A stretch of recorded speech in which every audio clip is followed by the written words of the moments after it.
A Eduardo Lourenço, eu escuso-me de ler e dizer a biografia de Eduardo Lourenço, que aliás toda a gente tem nas pastas, e que é por demais conhecido, até porque se fosse dizer só os prémios, gastava os 20 minutos que são do professor, e toda a gente está aqui para ouvir a Eduardo Lourenço e não a mim. Muito obrigado, minha cara Presidente, meus caros colegas e ilustres pessoanos que estão nesta mesa. Antes de mais, como todos nós fizemos até hoje, um agradecimento à minha amiga Inês Pedrosa, o convite para estar aqui mais uma vez no Congresso Pessoano. Eu pensava não poder estar aqui esta manhã, por motivos de ordem pessoal, e tinha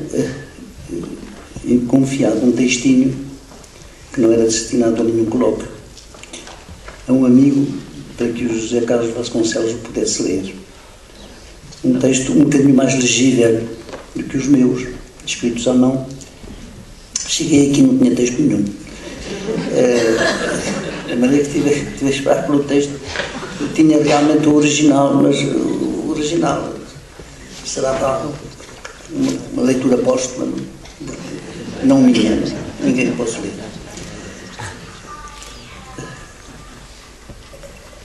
Apenas uma pequena nota à margem da bela comunicação de quem é uma das mais ilustres pessoanas. Nós pertencemos, mesmo sem o querer, aos, não diria antigos combatentes, mas aos segundos, à segunda linha de combatentes, da galáxia dos exegetas pessoanos. Eu não sou um exegeta propriamente isso, simplesmente um amador.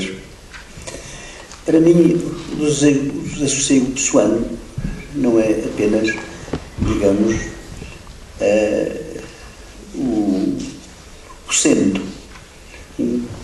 torno do qual se articula e se move o livro assim chamado. O desassossego pessoano foi uma experiência vital para mim, um desassossego de outra ordem, alguma coisa, a erupção de textos, de um texto, de uma poesia que não mais me deixou naquela inconsciência com identidade própria, não é? Que é de nós todos, que me fez entrar, e penso que a maioria daqueles para quem a pessoa existe, não é? Uma espécie de vertigem e de um labirinto que nunca mais terminará, nem pode terminar. O meu texto é um pequeno texto de circunstância, um prefácio que eu fiz inédito para a minha amiga Leila Perón Moisés, que é uma grande pessoana brasileira, e lamento que não esteja aqui nesta sala, intitulado apenas De Pessoa como Pura Virtualidade, e que sobre Leila e para Leila, e também, indiretamente, a todos os meus amigos brasileiros que estão entre nós e aos outros estrangeiros, pessoanos, que estão connosco. Aquele que a si mesmo se deu como pátria a língua portuguesa já se incluía em todos os espaços que são os dele, na realidade óbvia da fala e mais ainda do espírito que a move, e lhe confere uma figura à parte entre as filhas do Lácio. Mas por maior sonhador que fosse de si mesmo e do mundo, não poderia imaginar que um dia seria também um ícone poético, cultuado até à idolatria, e mesmo até ao delírio, no futurante país da nossa língua comum. Que, claro está, já no seu tempo incluía nas muitas imagens que inventou para ser tudo, de todas as maneiras, paradoxal ambição para quem foi mais do que ninguém, ilustração inédita da visão do eu como o mítico túnel das Danaidas, aberto dos dois lados sobre o abismo da realidade. Surpreendentemente, foi para um Brasil, no momento em que ele se metamorfoseava como o país do futuro, que ele se expatriou sob o fantasma suave de Ricardo Reis, a mais melancólica e intemporal versão de si mesmo, como o tempo consciente até à vertigem da sua intrínseca inanidade.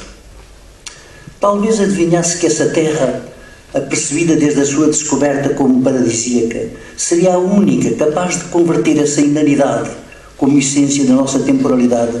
em misterioso bálsamo contra essa mesma inanidade. Recentemente, recebendo uma edição do Fausto, a minha Teresa, sobre a alcunha, descobri, como pessoas estamos sempre a fazer descobertas, mas sem querer ou sem saber, que a pessoa teve a intenção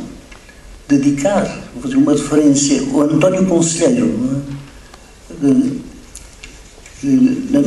dedicar-lhe a mensagem. Para mim é uma coisa tão surpreendente que nem posso comentar, mas tem uma lógica. Não é? Para mim o que me surpreende é ele estar ao corrente e saber, não é? Quem era o António Conselheiro, que a maioria certamente das pessoas do seu tempo não sabia, não é? Mas tem uma lógica interna, porque esse António Conselheiro é uma espécie de místico primitivo, quem em inglês seria contente de chamar também um dos revoltados primitivos, uma espécie de místico que autor de uma profeta do sertão que encarna uma forma svástica em relação ao passado do Brasil e também, no fundo, ao nosso próprio passado. Portanto, há mais Brasil no Pessoa, onde aparentemente não há traços do que nós imaginamos. Seja como for, quando o milagre cultural destinado a ecoar no mundo que chamamos Pessoa tocou as novas terras, como se fosse para elas uma outra Índia onde Deus ainda vive, naturalmente entre os homens, ou como a eterna criança do guardador de rebanhos, a espécie de revelação que constituiu a provocação metapoética que desde logo se foi manifesta, criou no espaço da cultura brasileira um eco e um interesse exegético e passional a que praticamente nenhuma figura de relevo dessa cultura deixou de estar atenta. Em todas as ordens, desde a filosófica à literária, à mítica, desde Benedito Nunes à mestra das mestras de várias gerações, Cleonice Berardinelli, figuras titulares no momento inaugural da recepção do poeta na imensidade da escrita. Essa revelação foi presente. Estava reservada à geração de que Leila Perron Moisés é o exemplo mais fecundo e inovador, continuar essa primeira vaga de leitores extasiados com Pessoa, problematizando a sua enigmática e insólita visão, tomando como uma espécie de objeto em si, quer dizer, como manifestação do enigma que nela toma corpo e que antes da visão mesma do ser-não ser como realidade onírica, é um efeito da linguagem, a priori fático, que deve ser interrogado na sua essência de leitura do ser, como inconsciente da sua realidade da língua. Essa nova leitura só podia nascer após a extenuação da paráfrase clássica do poético, como auto-evidente criação, por assim dizer ex nihilo, iluminação romanticamente insuscetível da leitura do ato criador, que já contém em si o sentido do seu próprio milagre. Em suma, após o fim da modernidade, como sujeito da sua própria fulgurância e surgimento da exigência ao mesmo tempo radical e pleonástica da verdade, ou autoevidência que o poema, como tal, é e manifesta. No nosso Ocidente, que pode englobar a Rússia do formalismo vanguardista dos anos 20 até os Estados Unidos do imigrado Roman Jakobson, esse foi o contexto cultural logo mitificado do famoso estruturalismo, fascinado paradoxalmente por uma leitura que parecia, ou é de algum modo, o seu oposto, de freudiana e então renovada exegese lacaniana. Desta nova exegese, ou na luz dela, encontrou Pessoa, pela mão de Leila, uma releitura do texto labiríntico e de comentário infinito, como é do seu jogo de espelhos sem imagem, que a detenha, original, não encantadamente perifrástica, mas imanente e ao mesmo tempo exterior ao texto Pessoa. E só após esse primado do seu caráter textual, o que nessa aparência, no caso de Pessoa, encobre como relevando do mundo das ideias e, em última análise, de toda a memória da criação poética do Ocidente. Como, em particular, a sua inovadora e capital exegese de Caeiro, no Alho infracassable, claro como Berton, no mistério paradoxalmente claro como uma fotografia, onde se inscreveria o sol mesmo da realidade e se redime a noite da inconsciência original, de onde tudo procede, onde tudo se reporta. Para a futura editora do Livro do Desassossego, essa leitura de Caeiro suspende na ordem da pura virtualidade essa travessia de olhos abertos até à exaustão do fulgor negro do vazio, onde tudo começa e para onde tudo converge. Toda a sua exegese supõe esse anti-ôntico vazio, aquém e além de todo o conceito, como um Deus de que a sombra constituiria a paradoxal essência. Isto sublinha com ática clareza a nossa autora, tendo assumido até o extremo a impessoalidade,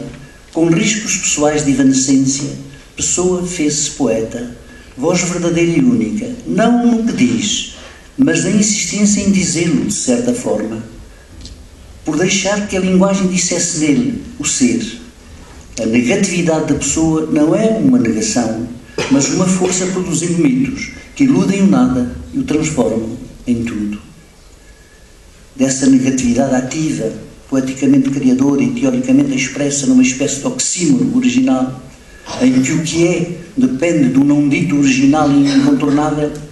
vive o criador de eus supostos, que o eu se inventa para converter a sua ficção ôntica numa implausível e eternamente inacessível figura do que chamamos a realidade. Como um Deus vedântico, a encarnação mítica de um ser fantasmagórico em figurações barrocas manifesto, Fernando Pessoa, só como múltiplos fantasmas de si mesmo, concebeu o Deus ausente, ou a ausência de Deus, que lhe serviu de espelho. O que para exegetas da geração anterior a Leila, Perron e também José Augusto Seabra foi uma óbvia intuição que podiam ter induzido da inspiração hinduísta que na sua adolescência inglesa o fascinara para sempre, foi para a autora desse pós-moderno ensaio pessoano, tão vertiginosamente iluminado, o original pré-eu,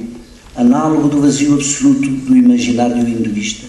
ou na sua versão gnóstica ocidental, o além-Deus, de onde surgem as virtuais identidades que, como os atributos infinitos de Spinoza, nunca dirão a unidade,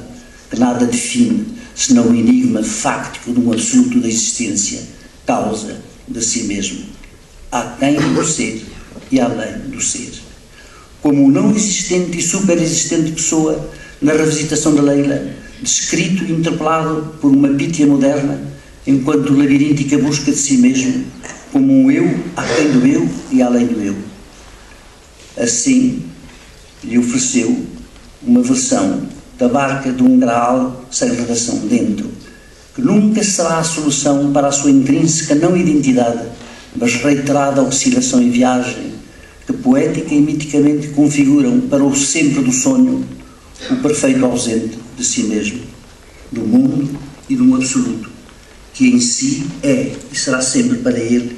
a consciência do abismo, da sua e para nós inconcebível visão.